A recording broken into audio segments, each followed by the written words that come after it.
बिहे हुनु अघिल्लो दिन प्रेमीसँग मिलेर हुनेवाला पतिको हत्या।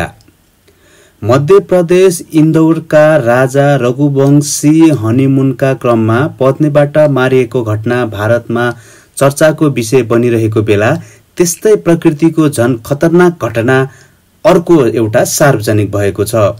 नवभारत टाइम्सका अनुसार उत्तर प्रदेश स्थित रामपुरकी गुल्फासा नामकी युवतीले विवाह हुनु एक दिन अगाडि प्रेमीसँग मिलेर हुनेवाला पतिको हत्या गरेकी हुन्। सोमबार प्रहरीले बेहुला हुनेवाला युवकको शव फेला पारेको छ भने हुनेवाला दुलही गुल्फासा र उनका प्रेमी सहित 4 जना विरुद्ध हत्या र अपहरणमा जाहेरी दर्ता गरेको छ। कारबाहीको प्रक्रिया अघि बढाउने क्रममा प्रहरीले प्रेमी र उनका एक साथीलाई पक्राउ गरेको छ भने दुलही र अर्का अभियुक्त फरार छन्।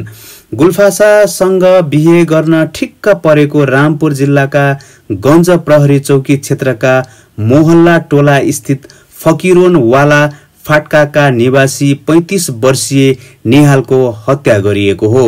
उनी विवाह र पार्टीमा खाना पकाउने गर्थे।